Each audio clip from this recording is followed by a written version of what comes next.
So yan guys, magandang umaga sa inyong lahat. Ito, dito dapat nagsimula mag-video. Kasi may demanding na helicopter. Ayan. Yun sa natin yung gate. Check natin. Saan sila? Up. Pause muna tayo dito. Ayan. Check natin sila. Ninakulan yung kadati doon. Check natin sila. Okay. Ayan din sila. Kung kasama nila isang sasakyan dito. Kasi hindi na nila kilala yung sasakyan. Kinonfirm ko lang para sigurado tayo. Para wala tayong sabit. Tinanong ko kung sino susunduin niya. Ayos. Kasi ito, tanong natin kung tama ba na susunduin niya kasama ng susunduin nila. Si Senator kasi yung lalapag. Mahirap na. Okay. Confirm. Na kasama nila. Ito. Niyusin natin. Bali, hintay-hintay lang tayo. Oh, yes. Ito na yung helicopter. Bumaba na. Ayun, kung nakikita nyo, malayo lang tayo. Kasi, make sure natin, na wala na makakapasok tayo pa. Ayun, kung nakikita nyo yung helicopter, ayan na. Mababa si Senator. Ayun, nabahasan na. Wala nang problema. Ayun, lumipad na yung helicopter. Okay. Siyempre, pagka ganyan, isasara natin yung gate. Ayan, sarado na. Ayan, ang gagawin natin, mag-checking tayo sa area natin. Okay naman. Malinis naman. Check natin sa dulo. Uy, may mga bus. Up, doon muna tayo sa dulo magsimula. Para isang way lang tayo. Okay. Stay natin. Tulungin natin, syempre, iba dito, bago lang. Bawal po mag-park dito sa kahabaan ng street na ito. Kaya okay lang for it ulit. Yung iba nga dito, mga taxi na nag-aayawang ko ba? Para sila na maangan na hindi nila alam. Pero alam nila yan kasi araw-araw sila dito tumatambay. Araw-araw ko na sila sinisita. Kung di sila napapagod, hindi rin ang dapat mapagod. Para matala-tala naman sila. Pero iba dito, mga visitor yan dito sa building na ito. Kasi ginaganap pang taking. Kaya di iba, nila na yung parking, kitang bulagan sila. Pero okay lang. Maganda yung at least sabi natin kung saan ang parking para susunod na pumunta sila, alam din na yung parking. At mapasaway talaga to. Mga nagtitipid kasi ito ay magbayad ng parking kasi maya-maya bugay na sila. Anyway guys, nakakainis lang sa mga tao. Yung mga tao talagang, alam mo yun, bata-bata version, nakakabad trip lang. Parang isa lang yung pabor sa kanila lahat pag di ka talaga gusto ng isang tao. Kahit anong gawin mo, wala. Mahirap magsalita.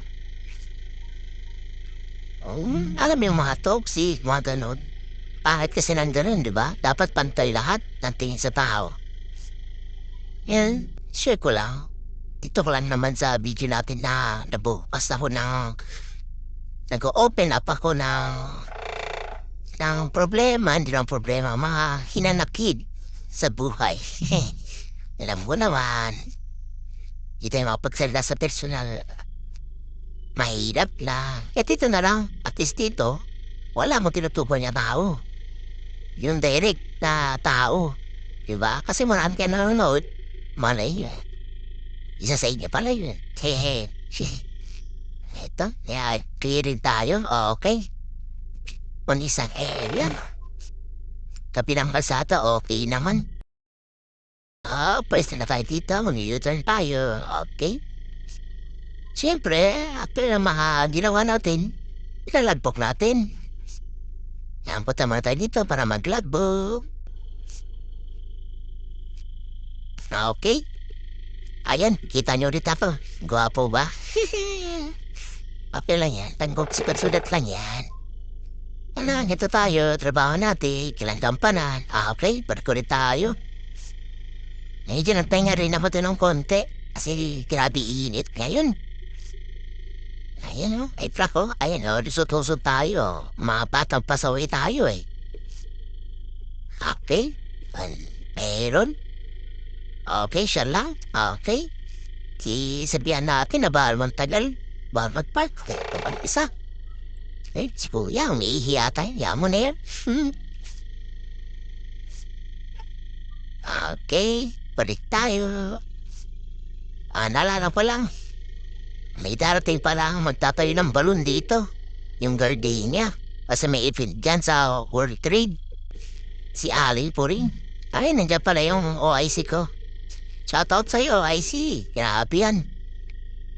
Maasahan mo talaga yan. Apakasipag yan yung OIC. Okay, ayan na. Paging sulasan ng balon, labas na kami.